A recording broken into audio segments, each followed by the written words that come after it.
कश्मीर का सवाल ये बार बार हमारे सामने आता है। कई लोग ऐसे बताने की कोशिश करते हैं कि कश्मीर का भी सवाल एक हिंदू मुसलमान का सवाल है, मुस्लिम अलगाववादी होते हैं इसलिए कश्मीर में आतंकवाद है। इस सब को अगर हमें समझना है तो थोड़ा हमें आजादी के समय की ओर जाना पड़ेगा। जब भारत आजाद हुआ उस समय भारत में सैकड़ों रियासतें थी। ये ज्यादातर रियासतों को कहा गया कि आप या तो भारत में मिलिए या पाकिस्तान में मिलिए, या अगर आप चाहें तो आप स्वतंत्र भी रह सकते हैं। तो ज्यादातर रियासतों ने अपना फैसला कर लिया और वो भारत या पाकिस्तान में मिल गए। 2-3 रियासतों का मुद्दा रह गया। एक थी हैदराबाद, जिसमें ज्यादा प्रजा हिंदू और राजा मुसलमान। हैदराबाद में उस समय भारत सरकार ने मिलिट्री एक्शन को भेजकर हैदराबाद को भारत में मिला लिया। दूसरा सवाल था कश्मीर का। कश्मीर की ज्यादा प्रजा मुसलमान, कश्मीर का जो राजा था हरि सिंह वो हिंदू। ऐसे मौके पर पाकिस्तान चाहता था कि कश्मीर पाकिस्तान में मिल जाए। महाराजा हरि सिंह ने यह फैसला किया कि वो न पाकिस्तान में मिलना चाहते हैं न हिंदुस्तान में मिलना चाहते हैं। वो एक स्वतंत्र राज्य के रूप में कश्मीर को विकसित करना चाहते थे। पाकिस्तान ने कबायलियों के भेष में अपनी फौज को भेजा और ये फौज ने जब कश्मीर पे आक्रमण किया तो कश्मीर के राजा हरि सिंह उस समय डर गए। उसी समय कश्मीर में एक जन आंदोलन था, एक जन पार्टी थी जिसका नाम था नेशनल कॉन्फ्रेंस और इसके नेता का नाम था शेख अब्दुल्ला। पाकिस्तान के कबायलियों द्वारा इस प्रकार के आक्रमण के बाद राजा हरि सिंह ने अपने दूत को भारत सरकार के पास भेजा और निवेदन किया कि वे पाकिस्तानी फौज को हराने के लिए भारत की फौज भेजें।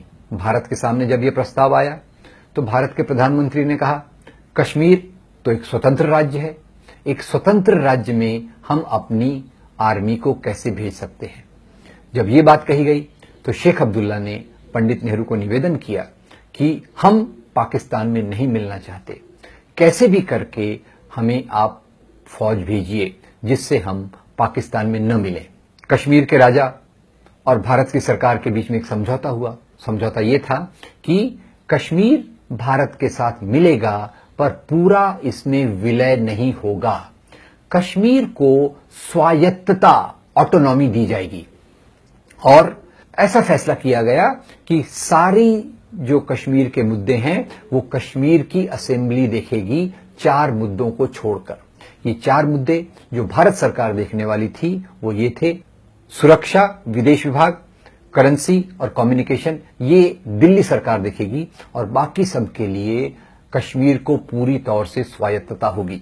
जब कश्मीर भारत में मिला तो उस समय शर्त ये थी कि कश्मीर के अंदर भी प्रधानमंत्री होगा, भारत का भी प्रधानमंत्री होगा। कश्मीर का सदर रियासत होगा, भारत का प्रेसिडेंट होगा। कश्मीर का अपना संविधान होगा, भारत का अपना संविधान होगा। इस शर्त पर भारत की फौज कश्मीर में गई और उसने 2/3 हिस्से को पार करके पाकिस्तान की फौज को रोका। तो अब 2/3 कश्मीर भारत में आ गया, 1/3 कश्मीर पाकिस्तान के साथ चला गया। उस समय लॉर्ड माउंटबेटन जो भारत के पहले गवर्नर जनरल थे, उन्होंने सरकार को सलाह दी कि हम ये मुद्दा यूनाइटेड नेशंस में ले जाएंगे। मुद्दा यूनाइटेड नेशंस में ले जाया गया।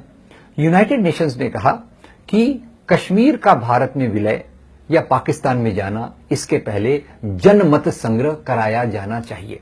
जनमत संग्रह के लिए जो आधार था वो ये था कि जनमत संग्रह यूनाइटेड नेशंस के तत्वाधान में होगा और उसके पहले पाकिस्तान और भारत की फौज कश्मीर को खाली कर देंगे।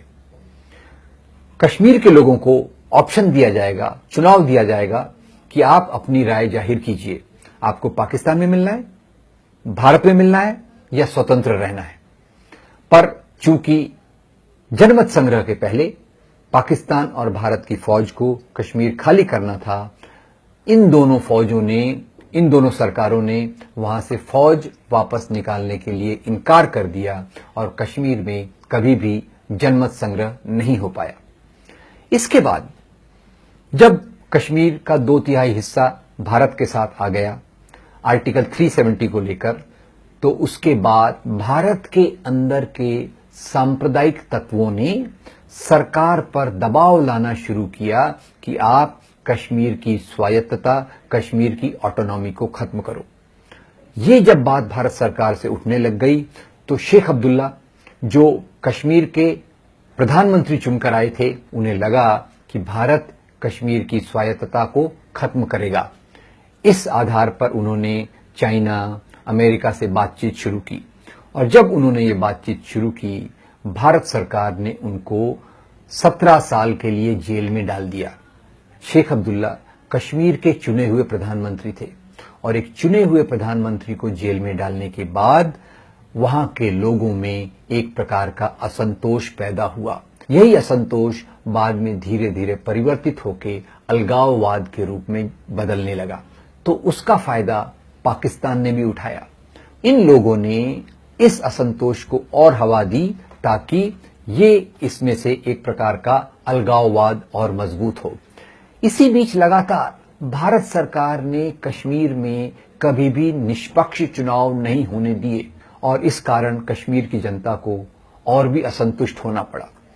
1980 के दशक के बाद जो अलकायदा के लोग अफगानिस्तान में थे, अफगानिस्तान से कुछ अलकायदा के लोग कश्मीर में आ गए, कुछ पाकिस्तान के ट्रेंड मिलिटेंट्स आतंकवादी वो कश्मीर में आ गए और कश्मीर के अंदर एक बहुत खतरनाक परिस्थिति पैदा हो गई। 3 प्रकार के आतंकवादी कश्मीर के अंदर के बने हुए, अलकायदा से आए हुए और पाकिस्तान से आए हुए, और इसी के साथ भारत की फौज का बढ़ना भी वहां एक बहुत बड़ी संख्या में होता रहा।